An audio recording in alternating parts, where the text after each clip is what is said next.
You're tuned to WPPM LP Philadelphia 106.5 FM, PhillyCam Community Radio, and PhillyCam TV, also streaming live to Facebook. Thank you for tuning in to ReImagine, a partnership between Reclaim Philadelphia, Resolve Philly, and PhillyCam. Welcome to ReImagine, a monthly hour-long show hosted by Reclaim Philadelphia and Resolve Philly, bringing together community resources and leaders to discuss how policy impacts lived experiences of working-class, Black and Brown communities, as we hope to imagine better futures together and offer steps for social transformation. Each month, we'll take the questions from our Equal Info text line and share answers and comments with viewers. As organizers throughout the city, we'll connect each issue with political analysis and concrete steps for staying engaged and involved in making changes on the personal, neighborhood, and citywide level. This month on our show, we're talking about education during the pandemic and Philadelphia's digital divide. Each show will begin with a story. We believe that stories are powerful and they help us connect with each other's lived experiences. We want to ground our show in how invisible and visible forces of structural racism are being felt in the lives of our Black and Brown communities.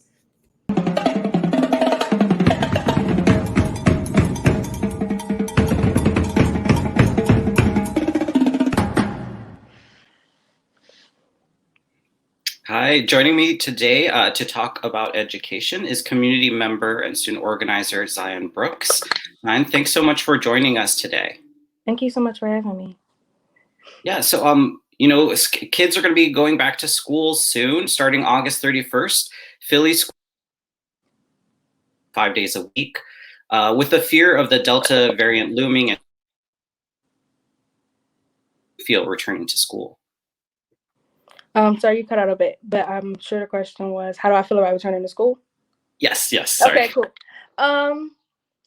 I actually don't feel great about going back to school because all of the same issues are still in place.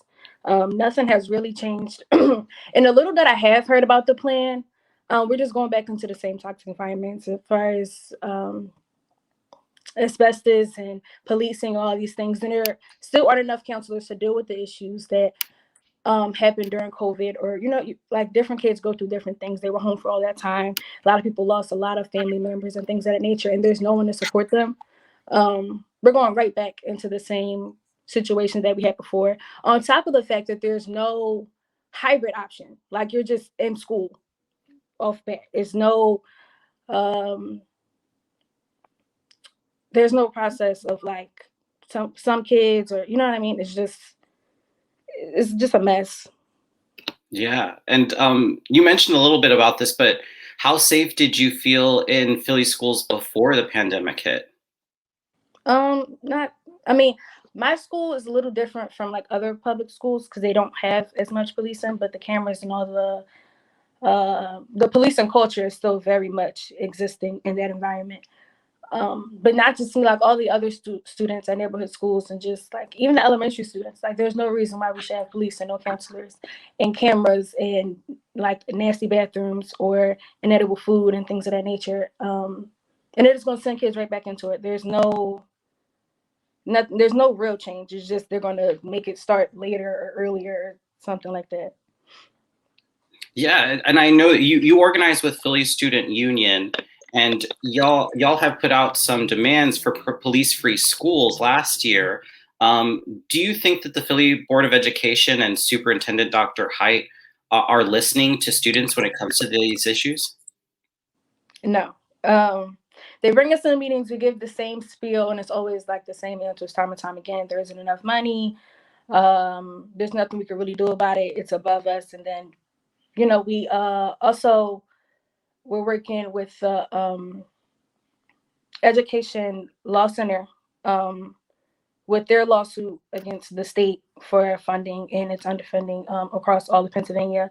And even that went extremely ignored. So it's exhausting to just like keep repeating yourself and the door being closed every time. So you think that they just bring you in kind of just for show? Yeah, there's no real answers. There's no really wants to change anything.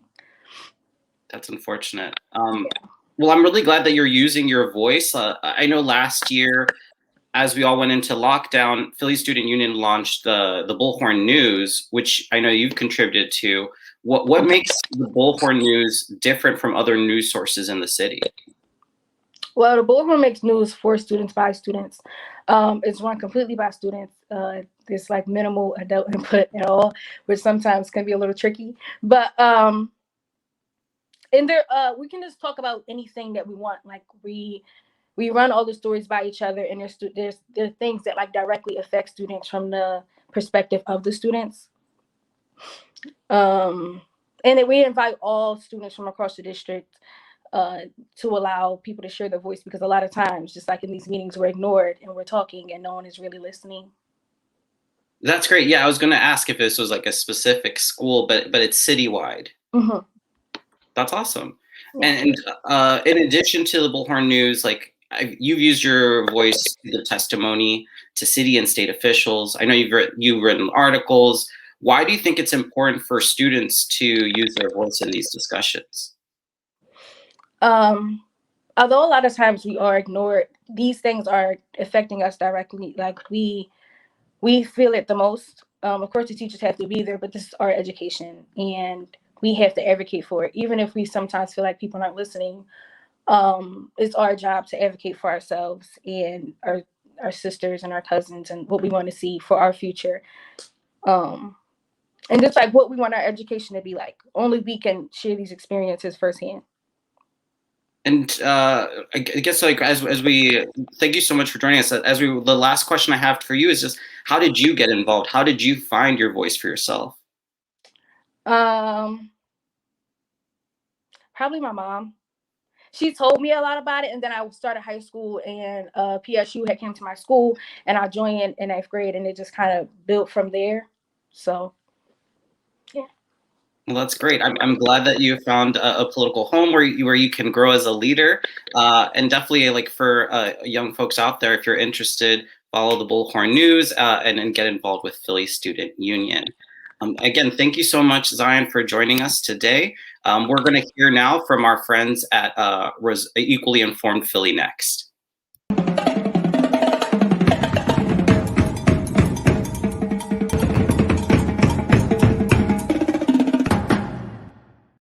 Thanks again to Zion for joining and sharing with us. That was awesome. So now we are going to go to an interview Kristine did for Equally Informed Philly with Angela Pelosi. She's an ESL teacher here in Philly.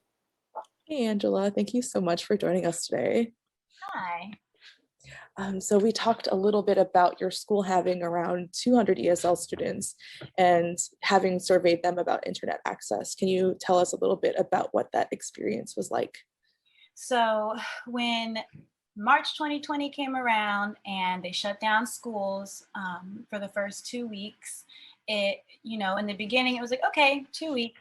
But then when we, figured out it was going to be much longer, we, the BCA and I, who was the bilingual counselor assistant, she is our Spanish translator. We came up with a plan. We made an Excel sheet and we had to survey. We needed to figure out, who needed computers, who needed internet, and, the ESL population at my school, a big percent of them didn't have internet and computers. So we wanted to make sure that they had access, and we know who needed access and who needed to pick up computers and things like that. And that took a very long time. It took us probably about 5 days to contact all those parents. And, she did all the Spanish speaking, I did all the other languages. And with that takes time because you have to call the translation hotline and tell them your language and get, connected through, and then the parents. So it was a very long kind of stressful process to figure it out, but it was something we needed to do to figure out who needed, computers and the internet. And, making sure that they knew where to go to get the computers too, because that was another issue. Some, there was all different locations throughout the city. Some of them you could go to your own school, some of them you couldn't. So that was a whole thing too, just trying to figure out who needs computers and who needs internet access. I mean, teaching in and of itself is really challenging, like before the pandemic and even more so now. How did you troubleshoot some of those changes when it came to internet access and stability? So with that, so the Philly Connect was the program that we have to give them the free internet. but that wasn't until a few months after. It took a minute for them to get that together. So, it's just trying to, I was recommending the $10 a month program that Xfinity has and things like that. I even would have students download Google Classroom on their parents' cell phone if they could use the data. So there was lots of different ways I was trying to get them to get around. And also talking about that and going on Google Meets. So for attendance, some of them weren't able to sit on a Google call because maybe they didn't have the computer yet, or they didn't have stable internet access. So, in the beginning, we were allowing anyone who just even submitted something, even if they didn't attend the meet and they submitted an assignment, maybe they did it through a phone or at the library or whatever they were able to do, we accepted that as like them being present. So there was some exceptions that we were making in the beginning because we know like not all of them are going to be able to sit in front of the computer. And especially with parents that were still working or not working and things like that. So we were pretty flexible with attendance in the beginning in that sense because of the internet issue. What about challenges and difficulties with students learning? Can you give us little examples about that? Yeah, so I actually teach English as a second language. So I feel like it was another layer right there, so my students not being able to speak English or knowing minimal English, I had to start like all the way from the beginning. This is the word mute, and this is what it means. This is the icon for your camera.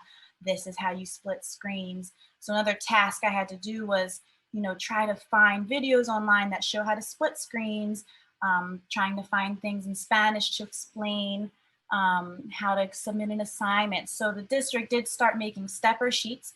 Some teachers took it amongst themselves to start stepper sheets.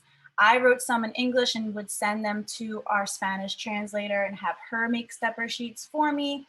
So it was like a whole process with that layer with the non-English speakers to just get them to know what to like, just how to submit an assignment, how to mute themselves, how to split a screen, all that stuff we had to start from the very beginning. And then even with them being in the regular classroom, I would try to create slides that give them background knowledge. So they might be reading a story about, earthquakes. So what I would do is I would make slides with vocabulary words and pictures and translations just to give them some background information so that when they're sitting in their regular classroom meet, they at least kind of know what's going on. So that was another thing I kept, trying to do was create slides that gave them information and vocabulary so they can kind of get the gist at least when they're not with me. There's a new normal that's going to be happening soon. And can you talk a little bit about the challenges that you may be anticipating? So coming back into school in September, biggest thing is just being back to normal, right? So I teach fourth grade, they're 10, they're well aware of everything. And, some students, I could even tell in April are a little weird with being close to you. Some of them don't care. And you're like, oh, wait, no, you need to go this way. Even just being able to hug my babies and say good morning and things like that is just, not a thing anymore. So just trying to make an environment where everyone feels comfortable. And then also I was talking about teaching phonics. So wearing a mask and teaching phonics is going to be a challenge, I feel, in my classroom, because a lot of times I show the mouth and the shape it makes when it makes a certain sound, or what your tongue does when it makes another sound. So that's a challenge I feel like is going to be a big one when teaching phonics and wearing a mask. Well, thank you so much for telling us a little bit about your experience. I wish you the best of luck for the upcoming school year.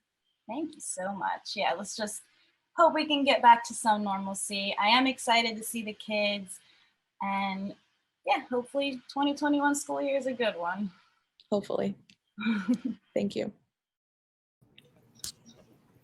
Hey, I'm Kristine Villanueva with Equally Informed Philly. I'm Gabriela Rivera.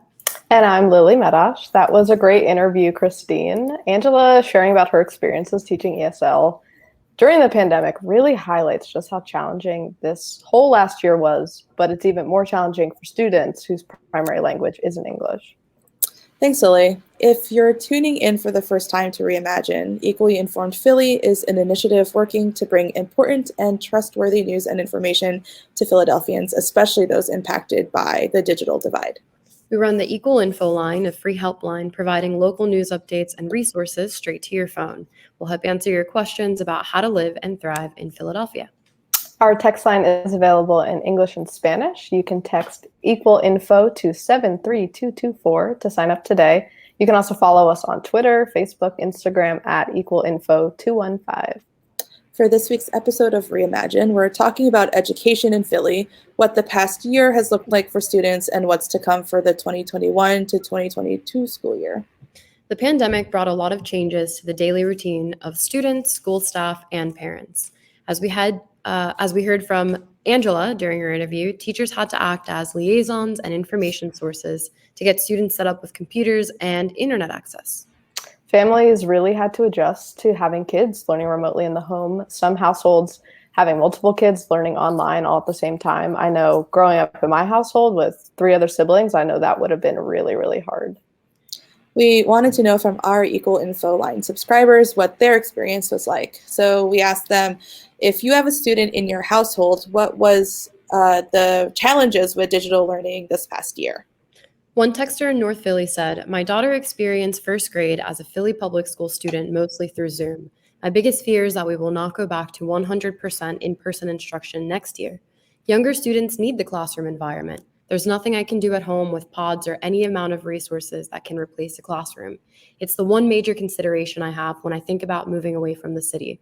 This is my home and I don't want to leave, but this is the thing that will tip the scales." A lot of parents, had fear and worry about kids falling behind during the pandemic. And it's not just their educational learning, but also social development, which we all know is just so important for young students. And digital learning is so different from a classroom experience and can make learning more challenging, especially if you live in a busy home with a lot of kids all at once. So here's another message from an Equal Info Line subscriber who shared their own experience.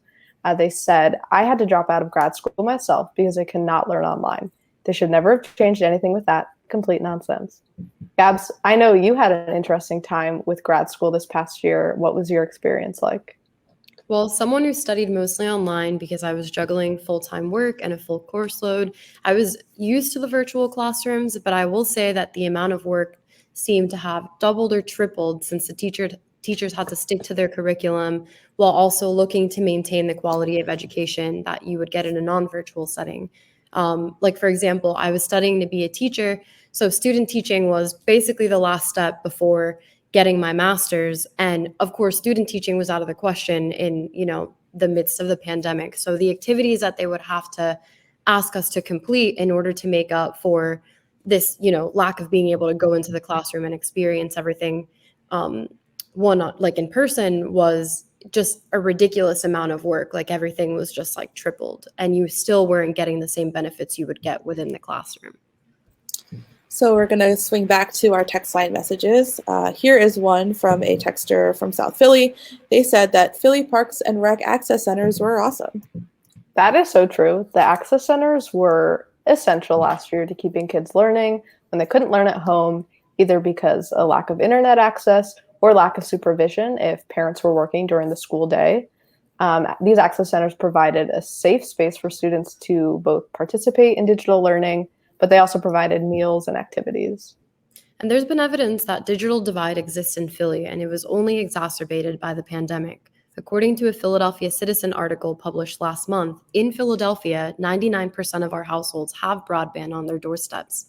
95% have a choice of providers, but only 70% subscribe to that broadband, largely due to low income and also the cost of the internet. This past winter, Equally Informed Philly and Broken Philly wanted to hear from families about the kind of internet they have at home and its quality. We launched a survey to help people test their internet speeds at home, and we wanted to see if the speeds provided by Comcast Internet Essentials and PHL Connected were up to par with the needs of students learning remotely at home. Community members recorded their internet speeds while using devices at home like their routers, and families shared stories of how slow speeds and internet crashing when too many students were at home doing the online learning at the same time. This survey was amplified by council members Kendra Brooks and Helen Gim. In February 2021, Comcast announced that they were going to double speeds for internet essential customers, which is great, but this was also a year into the pandemic. And the reason why we started Equally Informed Philly was to help bridge that digital divide and to work proactively to reach people who aren't connected to the internet and may not be connected to essential information and services. So if you'd like to stay connected, again, you can text Equal Info to 73224. Looking ahead at the coming school year, we asked our Equally Informed Philly subscribers what their concerns for in-person learning were. One texter from Olney said, "My only concern is children's health when they go back to school. After this past year, and now with the increase in COVID cases, it's a concern that many people have. So what exactly will school look like in the coming year?"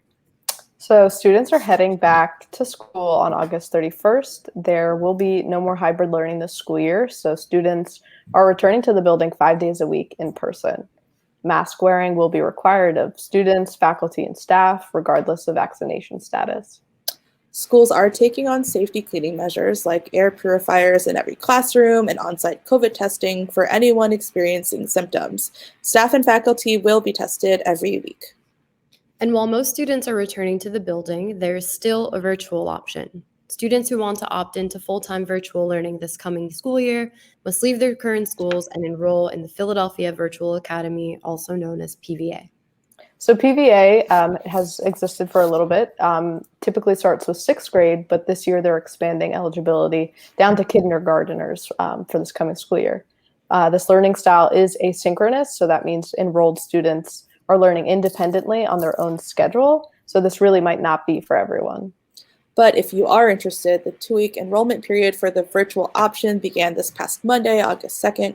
Parents can complete an intake form at pva.philasd.org, or you can call 215-400-3110. The deadline to enroll is August 13th. Students will also experience updated school times this year. Just as Zion had mentioned, most high school students will start earlier at 7:30 a.m., and most elementary schools will start either at 8:15 or 9 a.m. The district said changes were necessary due to busing logistics. The school district has said that they're going to host forums in the fall for family and community input on these start times, because this really was met with a push of resistance from not just families, but also faculty. People have concerns about student sleep schedules. We all know sleep is so important for growing young people. Parents are also concerned about kids having to wait for a bus or a train really early and alone in the morning, which is all very valid. And another important update for Philly students and families is the passing of Act 66. This is a statewide legislation passed June 30th and gives students the option to repeat a grade if families feel like their learning was disrupted by the pandemic. And Act 66 also includes students with disabilities who turn 21 in the 2020-2021 school year. These students can remain at the school for another year to receive services. Lily, doesn't your mom teach students with disabilities? She does. Hey, Mom, if you're watching. My mom teaches students with disabilities age 18 to 21, so right at the end of education and also your government benefits, sadly running out when you turn 21. Pandemic this past year, I've just learned so much from her about her struggles with teaching, but also the struggles of her students, learning remotely and digitally, and even just having to sit in one place on a screen just really isn't feasible. So the fact that these students now can have an additional year of services is really, really important. So I can actually relate on 2 different accounts, one with my nephew, and he is on the autism spectrum. So the transition from completely virtual and then like doing some hybrid and going back has been really difficult for him, and thinking about students with disabilities. And also, man, oh man, teaching grad school your first semester during a pandemic was just incredibly challenging. And the burnout is, as our texter said, and as Gabs, you pointed out, was just so real, both for the students and for teachers alike. So when it comes to information dissemination, educators help keep not only students and their parents connected to what.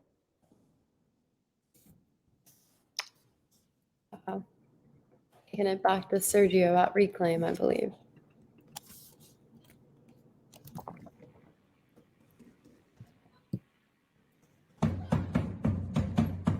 You're tuned to WPPM LP Philadelphia 106.5 FM, PhillyCam Community Radio, and PhillyCam TV. Also live to Facebook. Thank you for tuning in to ReImagine, a partnership between Reclaim Philadelphia, Resolve Philly, and PhillyCam. Hey everyone, it's Sergio with Reclaim Philadelphia. For folks who don't know, Reclaim was founded in 2016. It's an organization that's focused on building people power for the multiracial working class. And I'm very excited this next segment I got to tape live in the got to tape it in PhillyCam studios. And we got to do it with one of the co-founders of Reclaim, who is now a state senator. So I'll pass it on to that. State Senator Nikil Saval will be joining us to discuss the state budget that was just voted on and how it is connected to education. Senator Saval represents the 1st District here, which covers most of Center City, South Philadelphia, and parts of North Philadelphia. Senator Saval, thank you so much for making time for us today. Thank you, Sergio. Thank you for having me. It's a real pleasure and honor. So, before we jump into the larger conversation, I want to know a little bit about yourself and what's at stake for you when it comes to education in Philly schools. So it's a great question. I mean, my immediate stake is just that I am the parent of 2 children who are going to attend Philly public schools in a few years. One of them is 2.5, so they'll be in school in about 2 years, and then another who's a 3-month-old. But I'm committed to neighborhood schools. I want to support their stake, their health, and the health of the schools around them. But of course, that's just my entryway. I mean, it's just not my 2 children. I think there are families with children all around the city who are facing the same stressors. All our children deserve to learn and grow in buildings that are safe, free from mold and lead and asbestos and other environmental toxins, and totally equipped to support their well-being as we continue to experience the warmer and wetter weather accompanying our climate crisis. And this is related to my neighbors, my friends, my constituents. Everyone on my block sends their kids to neighborhood schools.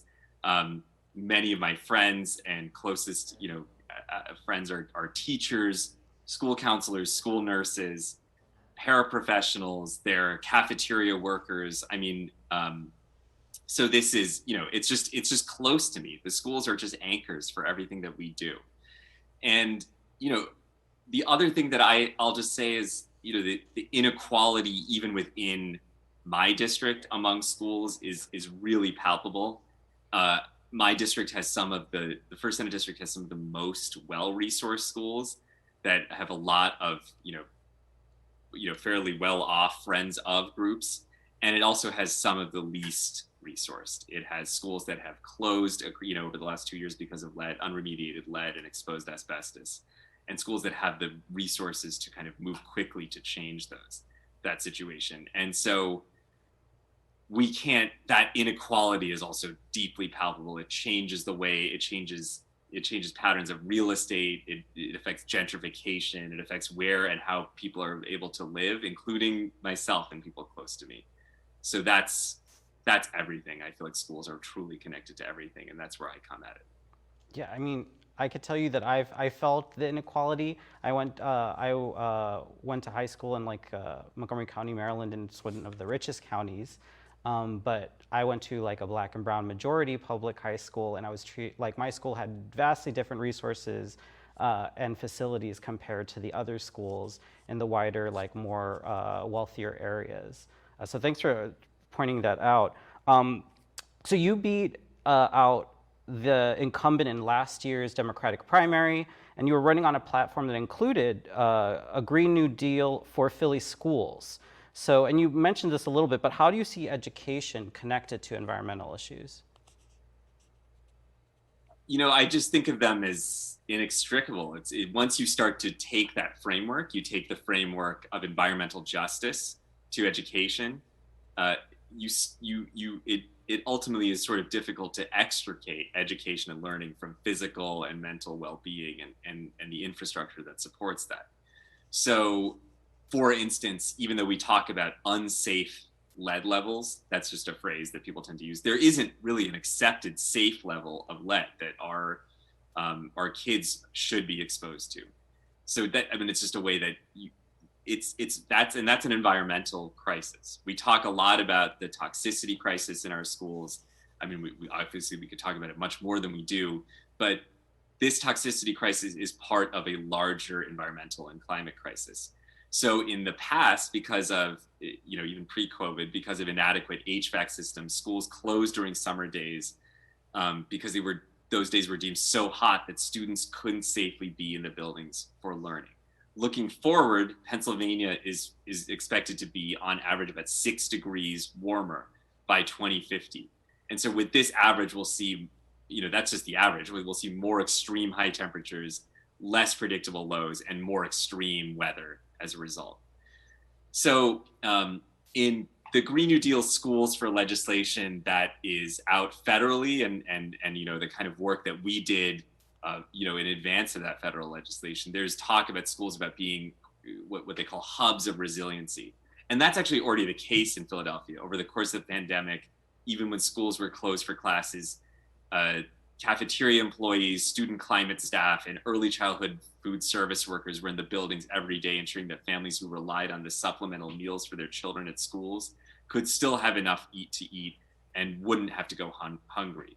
So we need to see funding move to support more of this, including making those schools, green spaces that are open to the entire surrounding community. Moreover, those workers who did that work are impacted by the conditions of our schools. And mentioning the cafeteria employees, food service workers, and student climate staff, I just want to lift up that there's so many people who are directly impacted by the physical state of the school buildings. Everyone who's part of the system of care for our children spends their working hours in school buildings. In addition to the conditions, the internal conditions of our schools, the infrastructure that we know is a problem, there's the impact on the environment around them and our planet. So in Philadelphia, our buildings our residential and kind of infrastructure overall are responsible for 79% of our carbon emissions. So it's, the path to a Green New Deal, the path to fighting climate change in a place like Philadelphia is through our buildings. It is through remediating our infrastructure. School buildings aren't wholly responsible, of course, for those emissions, but they are certainly part of it. And we have some of the oldest school infrastructure in the state and in the country. So we haven't had updates to them in years. So for present and future generations, these emissions need to be considered as much as other aspects of the overall infrastructure package. And that's how I think about a Green New Deal for schools. Yeah, and I guess so for all of that work, we're going to need a lot of resources to take care of it. Last month, Governor Tom Wolf signed the state budget, which he notes has the largest education funding increase in history. Can you outline what this budget does and what it means for Philly schools? So, it's important to put this budget in context. I mean, we had high expectations. There was, I would actually say, a relatively large sense of unanimity, across the, certainly the Democratic side of the political spectrum, that we would really make meaningful improvements in our school funding. So in February, Tom Wolf proposed $1 billion in basic education funding, all to be moved through the fair funding formula. And the fair funding formula is basically, it was created in order to ensure that students with special needs, students learning English, students experiencing poverty, they needed additional resources to ensure that they had every opportunity afforded to them to reach their full potential. And Pennsylvania is one of the most unequal in terms of school funding in the entire country. And so the way that our funding works, students with the highest needs often get the least resources from the state. And the needs of our communities just aren't met. The version of the budget that was agreed upon, largely put forward by Republicans, is just a fraction of the proposal. The $300 million in addition that was allocated for education, $200 million in basic education funding, $100 million in level up funding, which goes to the 100 poorest school districts, all of which is, certainly salutary. It's not bad, those things, those are good. But when they're adjusted, when you adjust for inflation, the costs that have changed since 2019, that actually leaves us exactly where we were 2 years ago. So even though this is the largest increase in absolute terms, in relative terms, we're back where we were a couple years ago. And in addition, and actually much more insidiously, this year's budget provided for a $40 million expansion in voucher funding via the Educational Improvement Tax Credit Program. This is actually one of the single largest increases to school vouchers, and it essentially acts as an investment in wealthy private schools. In terms of infrastructure, which we were talking about earlier, this budget extended the moratorium on the program known as PlanCon, which is a school construction program through the 21-22 fiscal year. This is the program by which school districts could be reimbursed for new school building construction or reconstruction project applications. This is infrastructure work that's badly needed, not just by the school district of Philadelphia, but by so many districts across the Commonwealth. Ultimately, this budget maintains the status quo for education in Pennsylvania, and this status quo just perpetuates inequity and injustice every single day in schools all across the Commonwealth, and it is totally unacceptable. Yeah, I know that a few other Democrats, although they celebrated, they are also disappointed. What is missing to fully fund our schools and really have a people's budget for the state? I think there are three parts to this I would name. So we need luxurious, not just fully funded, but luxuriously funded schools. But just starting, we should have all education funding funneled through the fair funding formula so that it starts to meet the needs, equitably of individual districts. Right now, only new education funding goes to that formula, leaving just these historic inequities in how schools are funded. I know that, under the existing measure, the Philadelphia school district still needs over $3 billion in additional funding just to start to get to where it should be relative to some of the wealthier districts. We obviously need infrastructure spending. We need to be we cannot send our students to toxic buildings, to schools one more day. I mean, I can't imagine. I have children that are going to be going to Philadelphia public schools. There are thousands of students who go every day to schools that are not safe, that are not healthy, and that are not resilient. And that brings me to my third point, which is that we need deep energy retrofits for all school buildings to electrify all of their systems, to decrease the impact on climate change and reduce emissions. We need to weatherize them for increased temperature, humidity, and rainfall, which even if we fight climate change and mitigate its effects, is still on track to happen. And we need to build for long-term resiliency so that these schools are hubs, are anchors for their community, that people can go to them during extreme weather events, that they can act as community resources. So, it's funding, it's remediation, and it's retrofitting. I feel like those are all the key elements to start to make schools to make the schools that we really deserve. And I know you've made the demand to free the funds, on the Capitol steps in Harrisburg. You've done it here at City Hall in Philadelphia. Can you explain to the audience watching this what the funds you're referring to are and how they could benefit Philly schools and schools throughout the state? Absolutely. So, these are the funds I'm referring to are the funds that were passed by this year by the Biden administration and Congress, the American Rescue Plan dollars, or just for short, ARP dollars, which were given to Pennsylvania and other states, $7 billion for the explicit purpose of helping to stabilize individuals, families, and communities after, some 18 months and ongoing of hardship due to COVID-19. So these are funds that they don't belong to anyone besides us. These are our funds. These are actually taxpayer dollars, and they belong to us, and they are explicitly devoted for the purpose of recovery.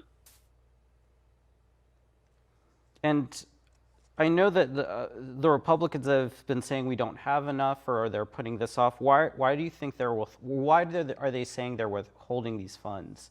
And what do you think is the actual story? So, to be honest, the explicit justification has been these are funds that are being held for a rainy day. There's actually surplus dollars budget dollars that have been moved into the state's rainy day fund. But we're 18 months into a pandemic that has thrust people into unemployment, housing insecurity. As we know, the eviction moratorium has expired, and thousands of people, millions, may be subject to homelessness, to certainly to housing insecurity, food insecurity. We've had thousands of millions of people who have had food, been at risk of hunger. The question really, it all just raises the question, like, what is that future rainy day? The rainy day really is now. I mean, we are experiencing this now, and we can be using these funds. For example, the ARP dollars, we've proposed that they can be used for affordable housing. They can be used for housing remediation, for weatherization, for basic repairs, for things that will help people stay in their homes. We know that we can be using these funds for school construction. We can be using these funds for childcare. These are all explicit guidelines within the use of these funds. I just want to say that the Republicans have been withholding these funds because they think it's fiscally responsible. But this is totally disingenuous. There is, in the current budget, funding for all kinds of things. I already mentioned wealthy private schools. There are tax breaks for petrochemical plants. And there is a tax break, I kid you not, for helicopter simulation programs. I don't know about you, Sergio, but I don't recall us talking for the last 18 months about how helicopter simulation programs are really suffering due to COVID-19. I didn't think that this was like a major need of our moment, but they passed a break for it. There are credits for that. So I just want to say that they're giving away money to things that we clearly aren't necessarily in need, and they're failing to spend money on things that are explicitly for people in need, and we know that the need is there. Yeah, I don't know what this rainy day is, if it's not like the pandemic that we've been living through, and the Delta variant is like rising. Like, what is this future rainy day? But I'm really glad that you've been doing a lot of political education. I know that I've seen you do the Instagram lives with Councilmember Gim here in Philly. You have a workshop coming up with We the People for like an in-depth look into the state budgets. Why do you think that it's important for everyday working Philadelphians to be following this and to know a little bit more about the budget process? So, I just feel like one thing that I experienced this is my first budget process, and the overwhelming sense that I got was that it is a process around which legislators, overwhelmingly, Republican legislators, they want to keep things in the dark. They prefer the lack of pressure. They prefer the fact that, that nobody really knows what's going on with the budget until some details come out, frankly, just a day before we all vote on it. I don't know that, there's like little, snippets of information that come out. That's partly because there isn't enough organized pressure. And so we need people to stay involved. We need people to be putting pressure on the legislature to free our funds. We need to, that money belongs to us. We're going to be having, the event that you mentioned that I'm hosting with Rep. Rick Krajewski and the group We the People to talk about this, talk about what happened in Harrisburg around the budget on Thursday, August 5th, how the money can be used. That's essential. I encourage people to come out to that. It's a special in-person workshop. We'll be providing dinner and childcare. We'll have real-time translation into Spanish. It's free and open to all. It's at the offices of SEIU 32BJ, 455 North 5th Street. So that's one opportunity to do that. And, another is that we're trying to create access to rental assistance funds for all renters who need it. Philadelphia has tens of millions of dollars left to distribute to renters for utility payments and rent. Again, I mentioned the eviction moratorium expired. This money is again ours, and people should have access to it. You can call my office at 215-952-3119, or email us at Saval, S-A-V-A-L, at pasenate.com. All of the work that we do to put pressure on Harrisburg and also to give us license as a social movement oriented office to know that we show that we have backing, that the people are behind us. That's important. Study after study shows that the majority of Pennsylvanians want clean air and water. They want home repair and weatherization programs, and they want fully funded schools and facilities that are nurturing places where children can thrive. And the majority party that holds power doesn't feel accountable to what people that they want. So every person calling the representatives, showing up at their offices, showing up at events and demanding that they free the funds, all of this is important. People organizing together to to amplify the reach of those voices is hugely important too. We will not get the budget that we want unless we organize. Yeah, and basically you got the calls to action. I was going to say, what's next? Like, this budget has been signed. Like, what hope do we have? What do you think viewers at home should be doing to stay involved and to put pressure? They should write everyone across the state. They should be making their voice heard to every legislator. Obviously, I want to make clear that it helps if you feel like there's something that we're not doing. We obviously want to know that. If you feel like there's something we're doing well, it helps us to know to get us to push more. It sometimes is helpful to hear people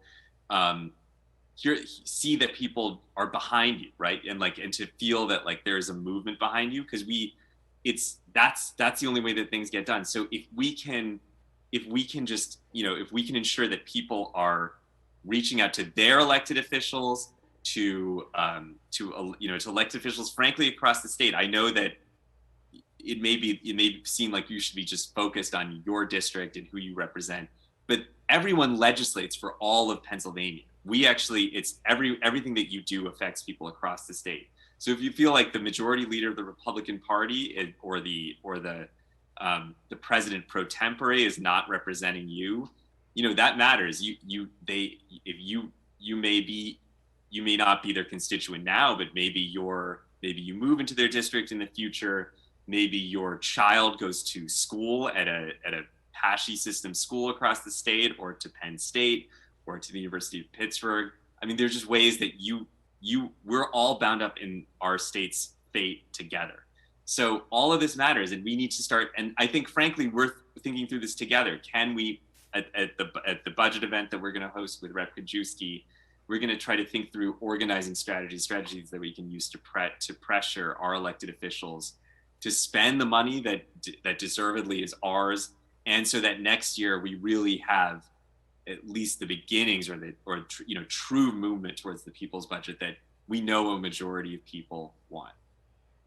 Yeah, I mean, I think it's true. It sometimes things look bleak, but we know that big things only happen with sustained political pressure from people on the outside. So whether you're doing a good job or a bad job, we need to be letting you hear about it, and we need to reach out to Republicans and legislators all across the state to hear our point of view. But thank you so much for joining us and walking us through this process.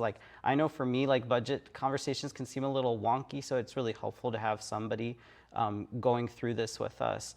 Thank you so much for joining us and PhillyCam. Thank you, Sergio, and I encourage everyone watching this to stay in touch. And if there's anything that it's all of this is opaque, and it's opaque by design, and to the extent that we can be a window and of course much more into what's going on, and a voice to, we're here for that. And so please stay in touch with our office.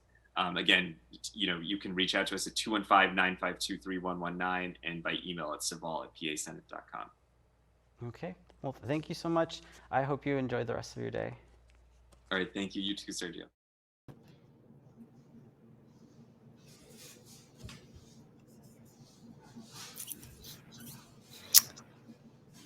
Fascinating. I feel like the environmental perspective is so important, and not one that people often think about when it comes to education, but the climate crisis is our present and is our future.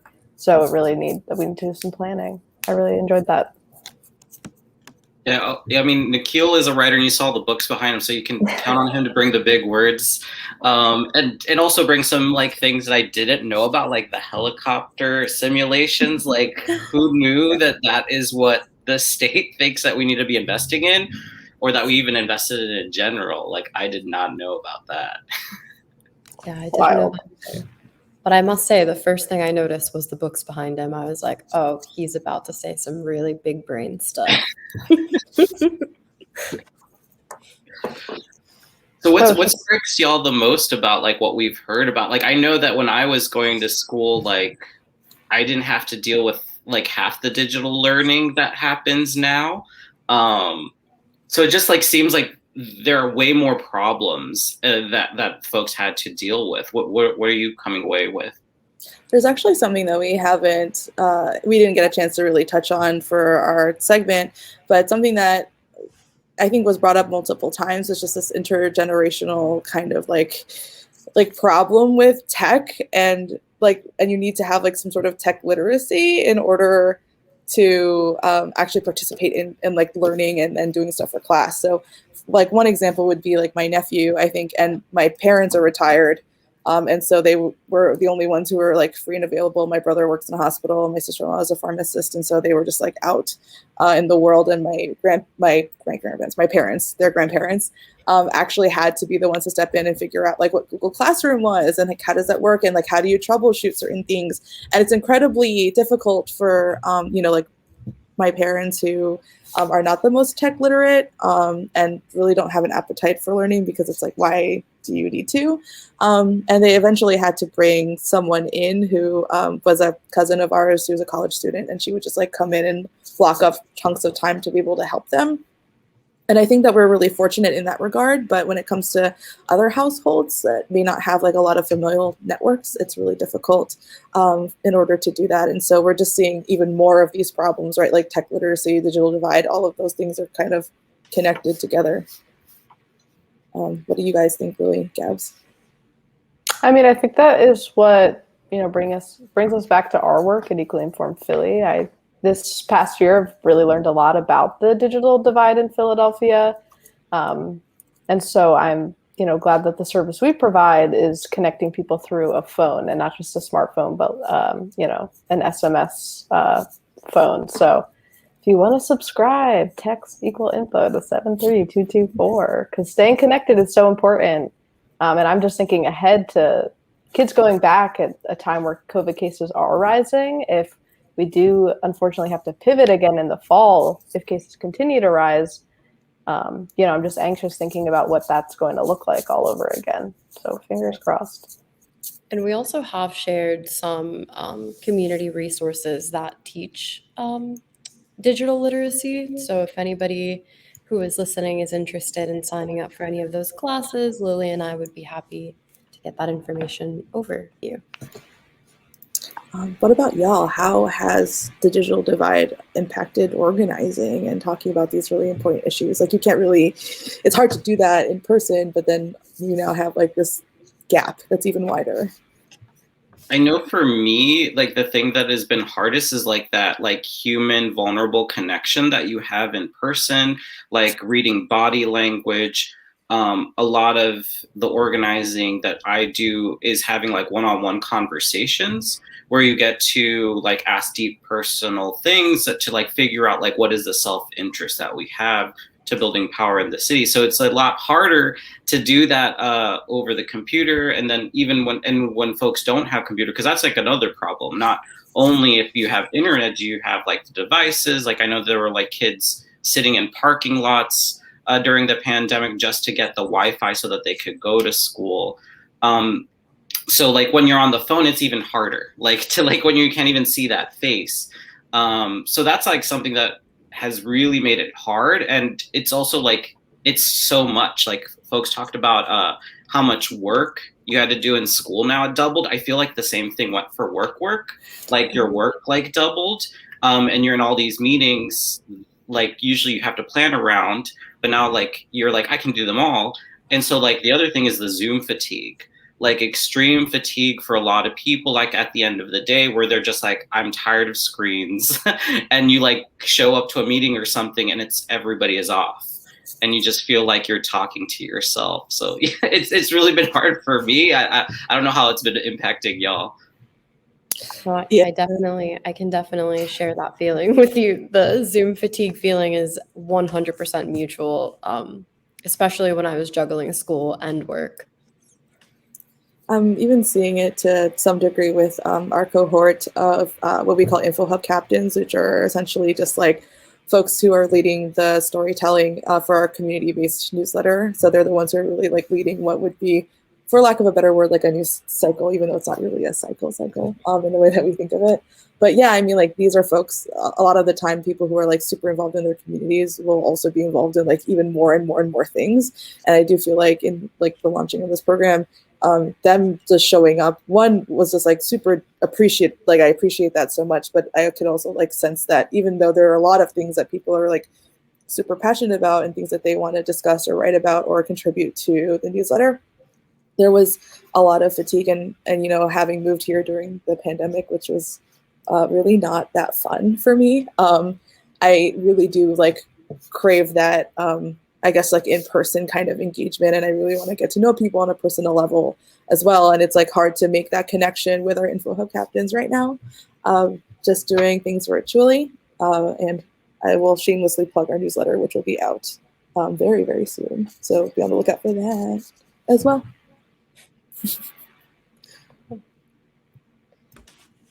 Well, I'm glad y'all brought up, you know, like there was a lot of pressure on Comcast to like do more when it came to helping out students, when it came to the pandemic. And I just feel like they're not doing enough personally. You know, like this is their hometown. David Cohen who was with Comcast, you know, he's now an ambassador in the Biden administration. Like you've got Bob Brady, who is head of the Democratic City Committee, who is a Comcast lobbyist. Like we have all of these political players in the city and in the presidency now who are like really close to Comcast. They're not paying enough taxes and they're not doing enough. So I feel like we're just getting crumbs with them. So it's kind of one of those things where they like offer these things, but it's like you could be doing so much more, especially for like your hometown. It's like I know that that's something that like the movement has really like targeted David Cohen and Comcast in the past, even before the pandemic. And I just like feel like they're really too slow to be helping out students when they really need it right now. And I think that with the internet survey, there's actionable things that people could do, as well as just like providing that kind of empirical evidence. And I really do think that that's something that also in terms of like providing information to organizers and to movements who want to impact change, like that's a huge part in like the role, I think, in the media in order to move that forward as well.